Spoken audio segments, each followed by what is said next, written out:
Make sure you prepare yourself before the festival and where you should be parking, how you're going to get here. So all that information is on the website. If you are not attending the festival, just use caution coming in this area. Like you can imagine, with 50,000 people coming here to Dix Park, there's going to be a lot of traffic in this area. So plan accordingly. If you are coming to the festival, know how you're going to get here, know what you can bring. All that information is on the Dreamville Festival website. And then if you're not attending the festival and you do have plans within this Dix Park area this weekend, just make sure you plan accordingly. It's going to be a lot going on, a lot of exciting things going on here at the park with all of the folks coming in and all of the festival activities occurring. So, are there any specific questions anyone has about the festival? Good morning. Will you tell me your name? Good morning. I'm Dina with CBS. Hey, Dina. Can you guys talk about any security changes this year? Obviously, we've heard a lot about big events, stuff like this, all that. Any preps or changes happening this year? Sure. I'm going to ask Lieutenant Stokes with the Raleigh Police Department to answer that question. Sure. We have a big, robust security plan as we did last year. We have beefed up security and officer presence this year because of the increased attendance. This year we will have multiple agencies throughout, law enforcement agents throughout Wake County helping us out. So you will see, in addition to the Raleigh Police Department and the Wake County Sheriff's Office and the State Capitol Police Department, you'll see various agencies from Wake County that will be coming in to help us out. So you will see a lot of officers in different uniforms, and we do appreciate the help they've given us for this weekend as well. For people, I'm Destiny Patterson, WRAL. For people who have attended in the past, what will be different in terms of their experience? We talked about how there's a different entrance. What else will be different for people? So as far as security, things will be very much the same as they were last year. In terms of the security, the entrances and the gates, I can refer to Dreamville for those specifics. But as far as our law enforcement safety plan, things will be look very similar. You will just see more officer presence. Adam, do you want to talk a little bit about that? To answer that question? Sorry, I just have a quick question. I don't know if this is on you, but within the site, will there be emergency places or sets? Is that your department where they may go if they need help or something happens inside the park? Yes, we will have law enforcement inside the park on the field where the concert is happening. We'll also have officers out around the perimeter of the park. There will be emergency medical services inside the event as well. So if anyone needs any law enforcement assistance or medical assistance, it'll be right there for them. I don't know if this is for you, but Okay. Within the next week or so up until the event, what can people that live in Raleigh expect in terms of any closures, anything that they need to know, even if they're not from So there will be a traffic impact around the event. There will be, as you could expect with 50,000 people coming to an event, you're going to have traffic backups in the roads that are around Dix Park as well as the interstate.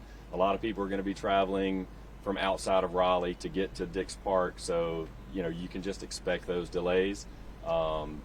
As mentioned already, there's been information put out about where people can park and what the best routes to take are coming in. But of course, you can expect that there will be some traffic backups. I can add to that one too. So folks that are interested, that usually come here to the park, as you can kind of see, the park is transforming into the Dreamville Festival setup. So if you're used to coming to the park and visiting the dog park or just driving around the campus, I would definitely expect delays. Information is on our dixpark.org website on kind of what to expect here on the campus. And like Lieutenant Stokes says, around the area too, I would just expect heavier traffic, lots of trucks coming in and out, lots of traffic from staff that are here on the site helping build. So just more congestion, more things happening than on a typical weekday. Other questions?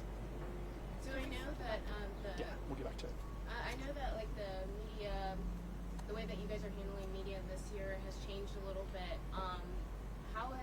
Are you guys also modifying like who the vendors will be, how you guys choose who will be a part of the experience? Trey, do you guys want to take that one? Hey everyone, I'm Trey. I'm the PR director for the festival.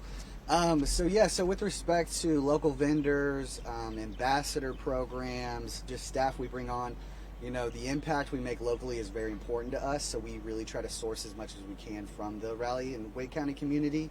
You know, can't really speak to the media credentialing side of it, but with respect to vendors, yeah, again, that will continue to be a big emphasis for us. If I'm not mistaken, I believe we have over 50 food vendors, which, you know, we want to make sure everyone's nice and fed while they're here. I know that there's a greater impact with respect to local nonprofit organizations that we're inviting out as well.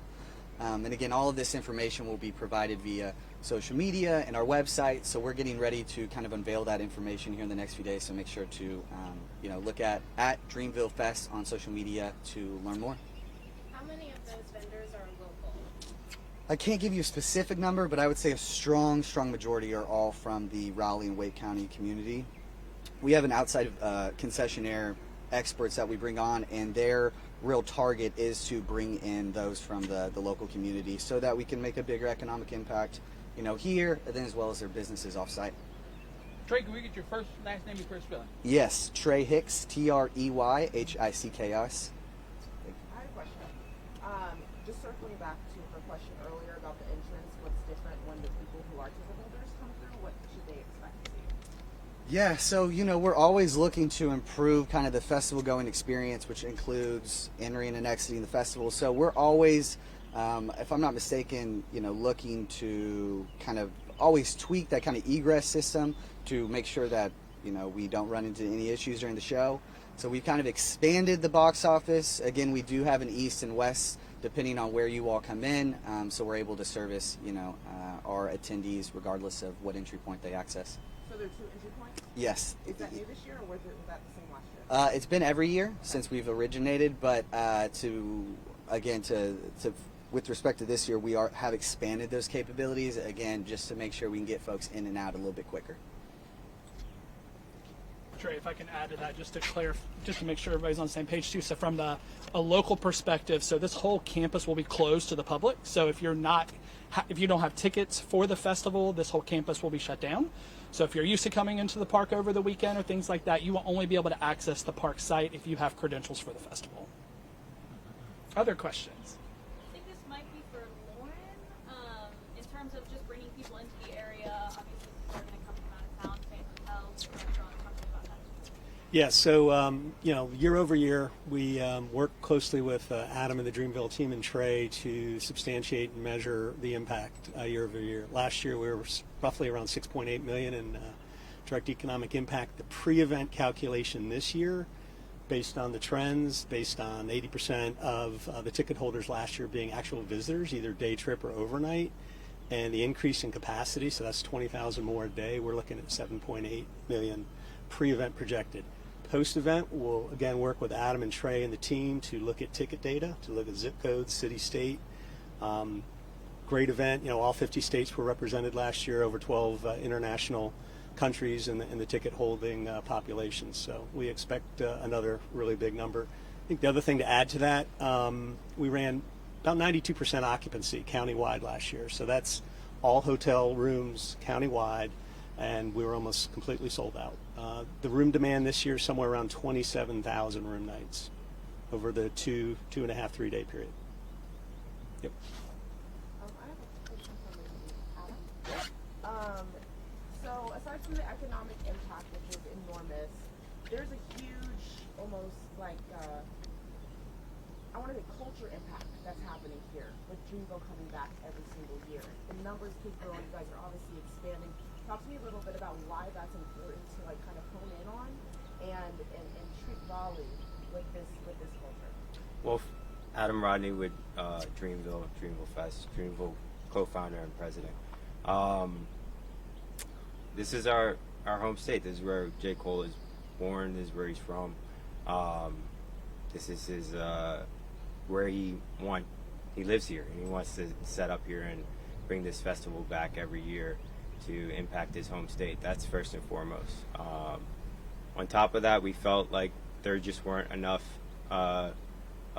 any festivals on the East Coast that really catered to hip hop and R&B in the same way that we care about it. So it's exciting to be back here. This is our home, my home away from home, and you guys have always welcomed us in, and we have a good time here. How does it feel when you see the numbers grow each year? It's incredible, actually. Like to see it year over year, and then over the hurdles that we've dealt with COVID and hurricanes and everything, and still see this festival come back stronger and stronger every year is pretty awesome to see. Just to feel like the excitement around town. I mean, we talk to people just downtown or wherever, doing other stories, and there's a buzz. Do you notice that as well, like a palpable kind of excitement for this event each year? Absolutely. I think anytime you have a lineup that includes Cole and Drake, which them performing on stage together is going to be historic. Usher, Summer Walker, some of these big names. This is the biggest festival in the state, and we try to bring talent that can get people excited. Anything else we can answer or address? Yeah, Adam, I was just going to say, I work for the city of Raleigh, but it seems like this is generational, because my son is 14 in high school. Holy crap, they're all excited about it. Yeah. You know, then I've got my bosses who are all excited about coming here to see Usher and, you know, J. Cole and stuff. So, are you guys seeing that multi-generational appeal? Yeah, it's intentional. We intentionally try to book talent that we feel caters a little bit to our generation, a little bit over. We always call it kind of a throwback slot that we try to have in the lineup. You know, these guys, T-Pain's really relevant right now with his new record out, but that was something that we paid attention to last year to make sure that we have T-Pain and then put that alongside somebody who might have a buzz right now. So you get these different levels. You get high school kids, you get college kids. We're right next to NC State. It's important to have artists that resonate with them, but also older and above that. So my parents are coming. They have artists that they're excited to see, and so it's that we do. It is intentional. I'm curious, I have one last question. If for any reason you all were not from the Raleigh, North Carolina area, just seeing as Raleigh is growing and becoming one of those cities, would you have still chosen Raleigh, North Carolina to be the place to do this? Could you repeat the question one more time? Of course. Raleigh's growing, so I'm asking if you guys, this wasn't home base, if you were just looking for a place to hold this incredible festival, is Raleigh still a place you would have chosen just based off of how much it's grown and continues to grow? Yeah, Raleigh was always in our sights from day one when we met with the city. Goes all the way back to, I think we initially started planning this thing in 2015, maybe a little bit earlier. Those were just conversations then, and then it kind of grew into something real. I think they've been great to us. I don't see another home for this thing anywhere else than the home state of North Carolina. And with the way it's improved and grown each year, do you plan on keeping doing this in the future as well? Yeah, as long as y'all have us, and as long as we sell tickets, I think we'll be here. I think the park is excellent. I don't think you could have asked for a better venue for Dreamville Festival. There's not too many festivals that have, blue skies, a little gray today, but blue skies and green hills and trees. So, we love it here. Yes. This is Kristen with the News and Observer. I don't know if this question has been asked already, but what are some other events and special things that people can kind of partake in other than the music? Like Sure. photo booths? I know there was one last year, but Sure thing, yeah. So we work tirelessly on putting together different art activations, different activities within the festival. We brought back our massive Ferris wheel. There'll be different photo opportunities on the grounds. Also, I think the food and getting a different taste of different vendors and different taste of North Carolina is also a point that people should check out. And then when you kind of venture outside of the festival, we try to schedule different programming throughout the city. We're doing an event over at CAM that I'm super excited about that has a focus really on the other parts of music, the producers, the behind the scenes. We call it a little bit of our creative and industry panel. So over there's a ton of different producers and artists who will be speaking about their experience in the music industry. We're also doing our pop-up shop down on Southwest Street as well. There's a few parties, some of them official, some of them aren't ours, but you know, go check those out too if you like. We just try to generally bring a vibrance to the city for the whole weekend. So if you're not on the festival grounds, there's certainly a lot to do in the city, and I hope everybody can step out and enjoy it. And where is that panel? Is it The panel is at Cam Raleigh. camera? Yeah. I'm just curious, and again, I'm Luke with WRAL. I'm curious, just getting the bigger names to come here, the Usher and the T-Pain. I mean, did it take much coercing, or is J. Cole just says, "Hey, Dreamville," and they're in? It's a combination of both. You know, Cole, myself, Ebe, and then Sasha. We mull over what our lineup's going to look like. Some of those require some favors, some of those require some calls, and then our booking agents also work tirelessly to get that enacted. So yeah, it's a combination. But then also over at Cam, we've got talent over there too. We've got Timbaland's going to speak about his production process over there.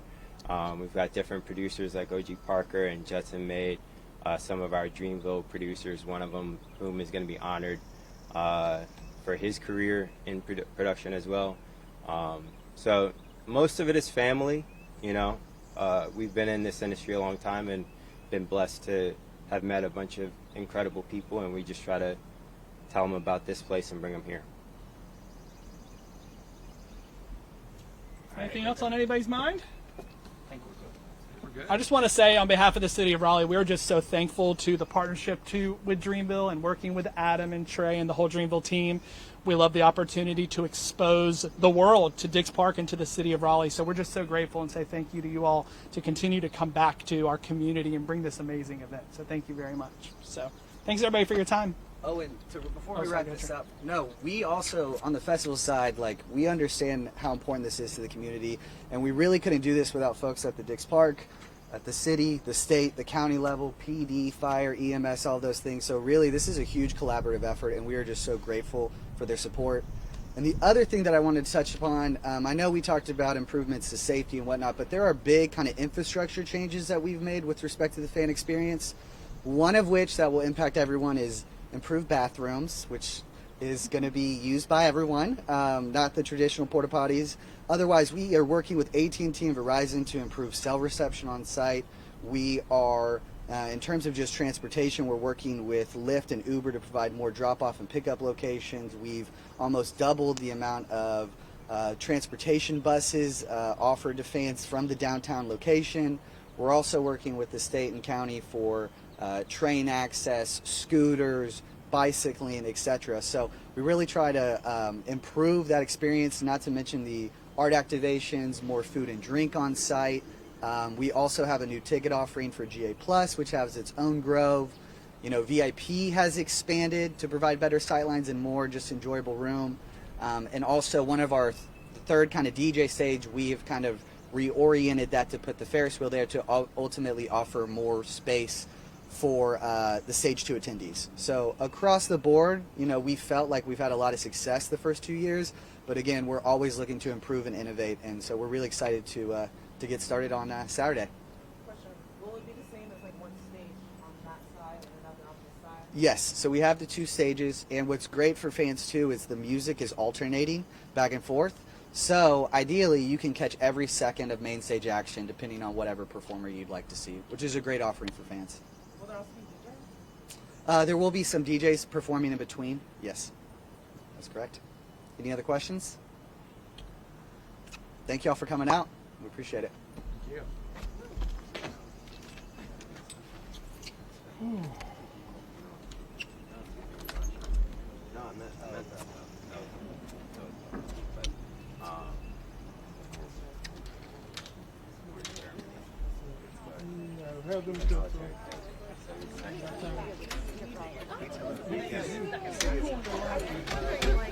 I'm getting texts like Emma Johnson or Richard Travis.